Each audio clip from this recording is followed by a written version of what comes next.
ఇప్పుడు ఏమీ అవకాశం లేక రేవంత్ రెడ్డి ఏం చేయాలో తోచగా ఇదొక డ్రామా. ఆయన పెట్టిన హామీలు ఏమి ఆయన చేయలేకపోయారు కాబట్టి ప్రజల్ని ఏదో రకంగా మభ్యపెట్టాలి, ఏదో రకంగా ప్రజల్ని ఇబ్బంది పెట్టాలనే ఒక దురుద్దేశంతో రేవంత్ రెడ్డి ఆడే డ్రామా.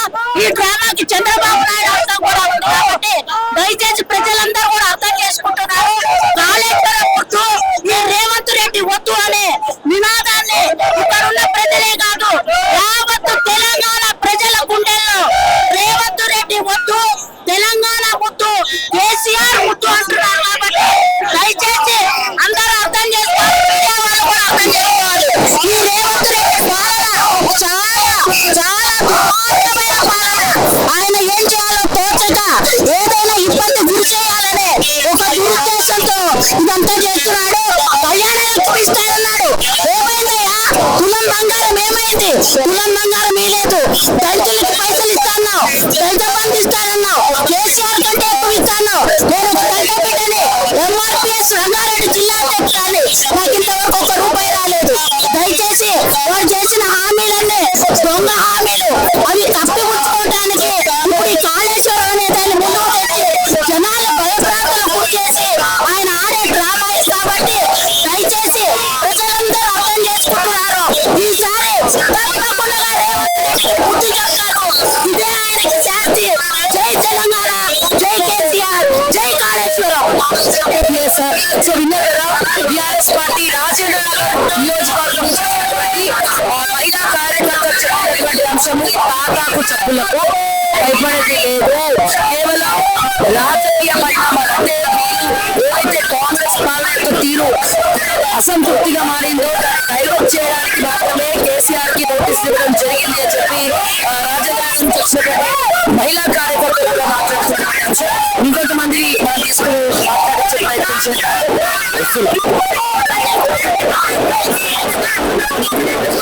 నీటిని సస్యశ్యామలం చేసిన కేసీఆర్ గారికి కమిషన్ ద్వారా నోటీస్ చేయడం ఎంతో ఇబ్బంది గురి చేస్తుంది. తెలంగాణ రాష్ట్ర ప్రజలందరూ చూస్తున్నారు.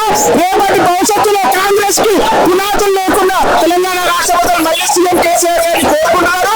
ఈ సంక్షేమం కోసం కేసీఆర్ గారి కమిషన్ లో నిజాయితీ విజయం గెలుస్తుందని మేమందరం మనస్ఫూర్తిగా భగవంతుని కూడా ప్రార్థిస్తున్నాము.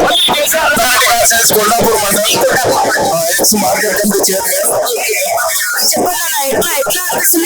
మొట్టమొదటిసారి విచారణ ఎదుర్కోబోతున్నారు. ఇది కాళేశ్వరం కాదు, ఇది కూలేశ్వరం అని చెప్పి విచారణ పిలవడం జరిగింది. కూలేశ్వరం ఎందుకు? ప్రజలందరూ కాళేశ్వరం లభ్యం తర్వాత వ్యవసాయం బాగుపడ్డారు. కాళేశ్వరం తోటే రైతులు బాగుపడ్డారు. కాళేశ్వరం తోటే వరి పంట బాగా సాగు చేసి ఈ ప్రభుత్వం వచ్చిన తర్వాత అన్ని వండి పెట్టిండు.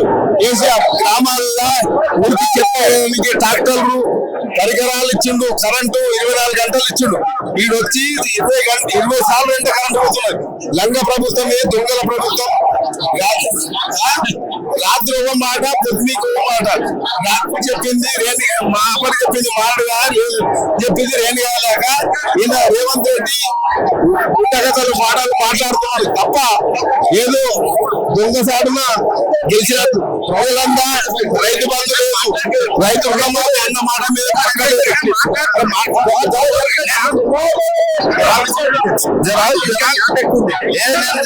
చూసుకుంటా నేను రానట్లా తిడుతుంటే ప్రజలకు నమ్మించి మోసం చేసిండు. ఇటువంటి ప్రభుత్వాన్ని ప్రజలు వ్యతిరేకిస్తున్నారు. రేపు గ్రామాల్లో రైతు బంధు రుణమాఫీ చేస్తామని చెప్పి 3 ఎకరాలకు లేదు, 2 ఎకరాలకు లేదు. చెప్పిన మాట కేసీఆర్ 10 ఎకరాలు 100 ఎకరాలకు వేసి రైతులు బాగుపడి గుట్ట పెట్టు అంతా పొలాలు పండించుకున్నారు. 24 గంటలు కరెంట్ ఇచ్చినటువంటి ఘనత కేసీఆర్. గ్రామాలలో నీళ్లు ఆపేడు 24. ఇప్పుడు ఎన్నిసార్లు పోతున్నారు అంటే కరెంటు రైతులు కాలిపోతున్నాయి. రైతులు పండించిన పంటకు విలువ లేకుండా. ఎందుకంటే కరెంటు తోటే ప్రజలు బతికిది. మీరు 24 గంటలు అన్న తర్వాత రోజు 20 మాటలు పోతున్నారు. కరెంట్ మోటార్లు తగిలిపోతున్నాయి, ట్రాన్స్ఫారాలు తగిలిపోతున్నాయి. ఆ 10 ఏళ్లలో ఒక్కసారి కూడా కన్ను మేరకు లోపల కూడా కరెంటు పోలేదు. ఎందుకంటే ప్రజలు ఈ విధంగా కేసీఆర్ కావాలి, మళ్ళా కేసీఆర్ ప్రభుత్వం వస్తేనే బాగుపడతాం నిండు ఉత్సాహంతో ప్రజలు ముందుకెళ్తున్నారు. ధన్యవాదాలు కేసీఆర్.